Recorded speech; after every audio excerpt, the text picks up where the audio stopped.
retrouver en direct et en public jusqu'à 19h50 avec Dorothée qui est notre invitée ce soir. Elle va vous montrer beaucoup d'images. On va voir ça dans un instant. Dorothée, on l'a dit, l'Olympia, c'est un moment fort, un moment qui est immortalisé sur un DVD. Est-ce qu'il y a une image forte que vous gardez de ce rendez-vous à l'Olympia, un moment précis? C'est quoi? C'est la première entrée sur scène? C'est le au revoir? Alors, le plus dur moment, c'était derrière le rideau noir. Et je les entendais tous derrière. Et je suis rentrée, ils ont hurlé, j'ai dû commencer à chanter, là c'était... Je vais jamais y arriver, puis après ça a été comme ça jusqu'à la fin. Mais vous qui avez rempli Bercy, qui avez rempli des salles énormes, se retrouver dans l'Olympia, ça doit être facile pour vous? C'est tout à fait autre chose, parce qu'ils sont là, juste devant, le public, et on est pratiquement ensemble. Et est-ce que vous avez eu peur de décevoir, sincèrement? C'est ce que je craignais au départ, oui, tout le temps. Puis il y a chaque chanson. À chaque chanson? Ah oui, oui. Allez, extrait justement de ce DVD sur l'Olympia que vous avez donné en avril dernier. Est-ce que vous aimez le rock'n'roll? Alors c'est parti!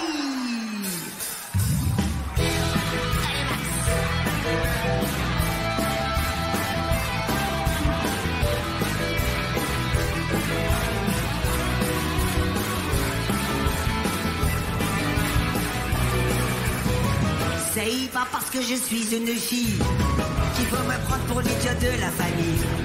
Je sais comme les garçons hurler ma passion, d'un rythme fou qui nous fait perdre la raison. Je sais crier, chanter, danser, hurler, et emporté par le tempo, mon corps balance de bas en haut à vous.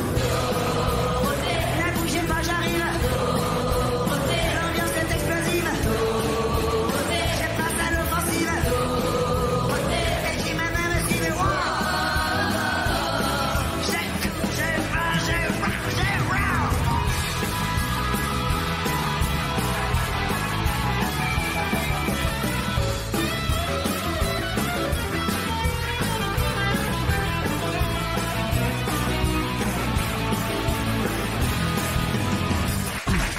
Voilà, extrait de Dorothée à l'Olympia. Il y avait une vraie émotion dans la salle. Il y avait le public qui pleurait en vous voyant. C'est quand même une impression bizarre d'être la nounou de tous ces téléspectateurs? Oh, nounou, non. Je dirais plutôt une grande amie, une amie, en fait. Grande sœur même aussi parfois. Je voulais pas trop. Je voulais pas remplacer la famille, ni les profs, ni tout ça. Je préférais être une amie, tout simplement. Est-ce qu'il y a des choses qui vous ont, soyons clairs, déçus depuis votre retour, ou des choses qui vous ont ému plus qu'avant, des gens qui vous auraient déçus, ou la presse ou... Non, tout a été positif. J'avais peur aussi des réactions de la presse, non, ça a été très... Pourtant, les choses ont changé. Hein. Vous avez arrêté la télé pendant 14 ans. Oui. Donc voilà, on est dans un autre univers. Vous, il y avait déjà l'audimat qui était présent, mais l'audimat est de plus en plus là. Il y a la TNT qui a fait son apparition. Il y a les jeunes qui perçoivent autrement. Et moi, ce qui m'a surpris en venant vous voir à l'Olympia, par exemple, c'est la quantité de jeunes qui étaient là, de jeunes qui vous ont pas connus à l'époque. Et c'est étonnant de les voir venir assister à vos concerts. Vous avez compris pourquoi ils étaient là, ces jeunes? C'était les enfants de ceux qui venaient, quand ils étaient un peu adultes à l'époque. Ils ont leurs enfants. Et ils ont dit, il faut que tu connaisses ce qu'on a connu quand on avait ton âge. Parce que moi, j'avais des gamins devant moi qui avaient 18, 19 ans et qui chantaient vos chansons, qui les connaissaient plus que tout le monde et qui étaient complètement hystériques. Ça, c'est à cause des parents. Ouais, ben voilà. Pas ma faute, hein, c'est pas moi. Allez, justement, retour sur le parcours de Dorothée qui a bercé notre enfance et c'est avec Marie de Neuville. Il y a longtemps loin d'ici. Septembre 87, un vent de liberté souffle sur la première chaîne après sa privatisation. Dorothée débarque sur TF1.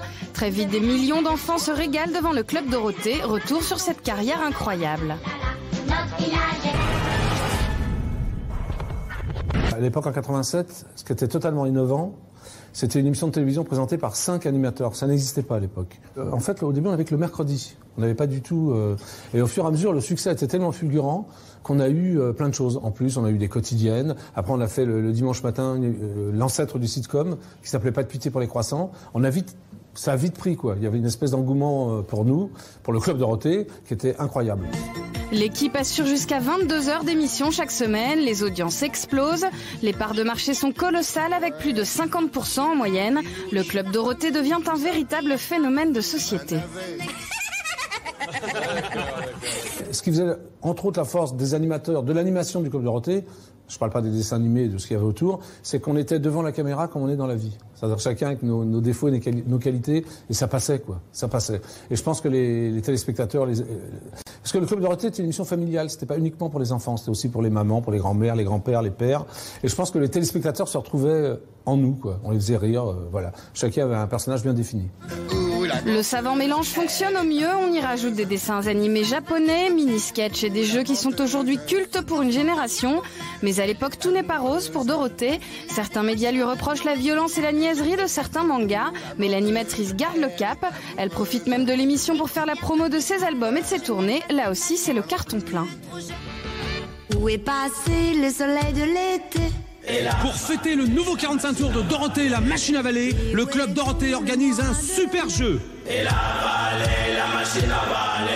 y avait tournée, c'est-à-dire scène, disque et télévision. Ce qui fait que ces trois choses-là, voilà, ça a marché, quoi. C'est vrai qu'on était aussi super exposés. On était tous les jours du lundi au dimanche. Et mes chaussettes rouges et jaunes à petits pois. Et mes chaussettes rouges et jaunes à petits pois. Vous conjuguez talent plus travail, ça donne Dorothée. Voilà. Le hasard, bon, on peut être devant la caméra, on peut être un personnage comme ça, le hasard il dure 6 mois. Il dure pas 35 ans, parce que ça fait quand même dans 35 ans que Dorothée est dans la lumière.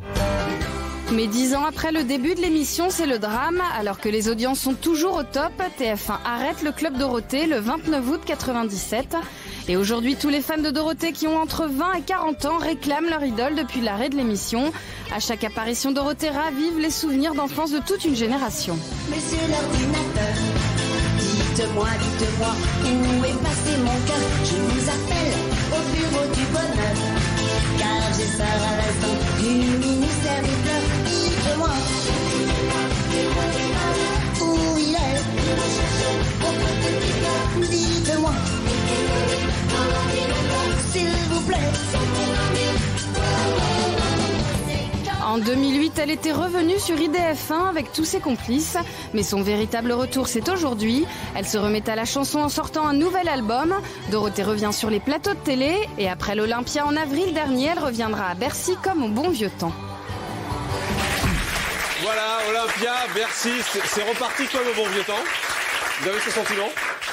Non, c'est la suite. C'est pas un retour, c'est la suite logique. Merci, Cécile. Ouais. Quand vous vous retrouvez sur un plateau de télé comme ça, ou dans toutes les émissions que vous faites, ça vous donne envie de refaire de la télé ou pas trop ? Non, ça vous fait très bien, là. Très bien. Vous n'avez pas envie de reprendre une émission, de vous dire que vous maîtrisez tout ça parfaitement et que voilà, vous seriez bien aussi quelque part ? Pour l'instant, non, mais place aux jeunes un petit peu. C'est vrai, c'est étonnant, hein, les présentateurs qui disent ça. Bah oui, non. Non, mais tant mieux. Bah, de toute façon, à chaque fois que je dis non, il y a un truc qui se passe après. Donc... D'accord. Mais justement, quand vous regardez les programmes jeunesse aujourd'hui à la télé... Les quoi ? Les programmes jeunesse. pour les jeunes, pour les petits. Ah, vous les regardez pas ? C'est pas des programmes. Ah ben voilà, c'est ça dont je voulais vous parler. C'est pas des programmes, c'est quoi ? Individuel à dessins animés. À part certains qui font des petites pastilles, mais passer après 5 soldats comme nous, ça doit être très difficile quand même. Donc, il n'y a pas vraiment d'émission propre. Justement, c'est pour ça que je rebondissais là-dessus. Ouais. Vous n'avez pas justement envie de faire quelque chose pour incarner et aider la nouvelle jeunesse qui aujourd'hui ne fait qu'un dévidoir, effectivement, comme vous dites, de dessins animés. Oui, mais il faut que les jeunes le fassent. Les plus jeunes que nous, ça ferait un peu papy-mamie à tout le monde. Hein. Ouais. Quand vous regardez T'es fou, par exemple, sur TF1, tout ce genre d'émissions, c'est vrai, tout s'enchaîne, ça manque quoi ? Ça manque d'humanité ? Absolument. C'était le principe de l'émission, c'était un dessin animé ou des jeux ou des films avec un retour avec des êtres humains, des vrais. Ouais. Plus ou moins foldingues, mais des vrais. Mais vous pourriez-vous, avec des jeunes, recommencer ? Avec des jeunes. Oh bah, je sais pas trop si c'est une bonne idée. Mais pourtant, vous aviez un projet d'émission de chaîne de télévision. Oui. Donc là, vous étiez prête à vous mettre en avant quand même. Non, pour la chaîne en elle-même, mais pas forcément avoir une émission à moi toute seule. Alors, on va parler de ce documentaire qui va passer le 10 novembre à 20h40 sur TMC, qui est consacré à vous, à votre carrière. Ça s'appelle « Il était une fois Dorothée », dans lequel vous revenez sur les étapes importantes de votre carrière. Ascension, arrêt brutal, silence volontaire, grand retour, extrait en avant-première. Il était une fois Dorothée. Animatrice, chanteuse, comédienne, Dorothée est la star incontestée des enfants dans les années 80-90. Dorothée, elle, je pense pas qu'il y ait une personne en France qui ne la connaisse pas. Sauf ceux qui viennent de naître, enfin. Je veux dire, à l'époque du Club Dorothée de Récréa 2, il n'y avait que les enfants qui nous connaissaient, et maintenant il n'y a que les enfants qui ne nous connaissent pas. C'est une génération entière qui a été imprégnée par cette petite bonne femme-là qui n'avait pas d'équivalent. Ça n'existait pas avant, après ça n'a pas existé. C'est très difficile de faire Dorothée, c'est pour ça qu'il n'y en a pas eu d'autres. En 2010, après 14 ans d'absence, Dorothée fait son retour sur scène à l'Olympia, où elle chante à guichet fermé pour un public d'adultes déchaînés qui ne croyaient plus au retour de l'idole de leur jeunesse. Le fait qu'elle revienne, je pense que c'est plutôt réconfortant. Qui est réellement Dorothée ? Une femme que toute une génération d'enfants pensait connaître, mais dont la vie privée est toujours restée secrète. Quand on ne dit rien, les gens créent, inventent. Tout le monde se pose des questions. Qui est-elle en vrai? Que fait-elle? Pendant près de 20 ans, Frédéric Hochdé, alias Dorothée, vend des millions de disques. Ses émissions font des records d'audience. Elle remplit les plus grandes salles de concert. Moi, Dorothée, voilà, j'avais l'impression que c'était une copine, que c'était une amie que je retrouvais régulièrement à la télé. Moi, gamin, je regardais Dorothée tout le temps. Dorothée est un véritable phénomène en France, mais qui dépasse aussi les frontières. Dorothée, je ne crois pas avoir rencontré quelqu'un qui ait eu honte de regarder Dorothée, même si à l'époque ils avaient déjà 12, 13, 14, 15 ou 16 ans. Adulée, mais aussi décriée. Dès qu'on a un peu de succès, là, on est assez souvent descendu en flèche. Nous allons vous révéler comment Dorothée, pourtant omniprésente à l'écran dans les années 90, a pu disparaître brutalement du jour au lendemain. Faut-il brûler Dorothée? C'est quand même monté très haut. C'est vrai que Dorothée, elle en prenait plein la tronche de tous les côtés et par tout le monde. Et ça devait être effectivement très douloureux. Pourquoi a-t-on décidé de supprimer son émission Le Club Dorothée, pourtant leader et incontesté en termes d'audience? Comment Dorothée a-t-elle vécu ce passage soudain et violent de la gloire à un silence médiatique total? Que cache vraiment cette éviction? On peut se dire qu'il y a un vrai suspense là. Mais que s'est-il passé? C'est étonnant de vous voir comme ça, héroïne, avec cette voix grave. On a l'impression qu'il y a eu un drame quand même. Hein. Oui, parce que je l'avais pas entendu avec la voix, ouais. la voix off. Et j'avoue que c'est assez surprenant. Oui, ça fait peur. Pourtant, vous l'avez bien vécu, vous, malgré tout. Ce silence, c'était un choix de votre part. Bien sûr. Et quand vous voyez qu'on en fait aujourd'hui une émission où on va se dire, nous allons vous révéler ce qui s'est passé, ça vous amuse? Il n'y a pas que ça, heureusement. Il y a d'autres choses. On s'est dit qu'on ne pouvait pas vous avoir sur ce plateau sans écouter quelques chansons de Dorothée. On va encore pleurer, Jean-Marc. Que le public connaît forcément. Allez, c'est parti, musique.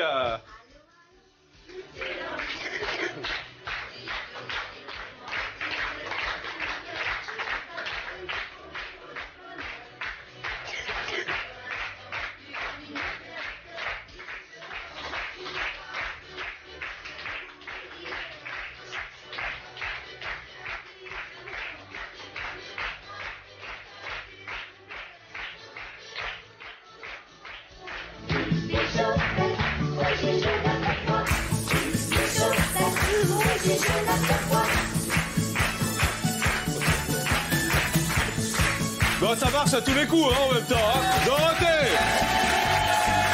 Ça marche à tous les coups et tout le monde connaît. Dorothée, aujourd'hui, quand vous entendez toute cette génération qui reprend ces chansons, vous dites quoi? Que finalement, ces chansons, ça vieillit pas? Parce que c'était des chansons qui étaient plutôt insouciantes? Oui, bon, c'était vraiment pour s'amuser, chanter. Il n'y a pas de grands messages importants à donner, mais tout ce qu'on écoute jeune, petit, ça reste à vie, quoi. Ouais, c'est des choses qui continuent à résonner dans la tête et qu'on a plaisir à réécouter. Alors, on va reparler de...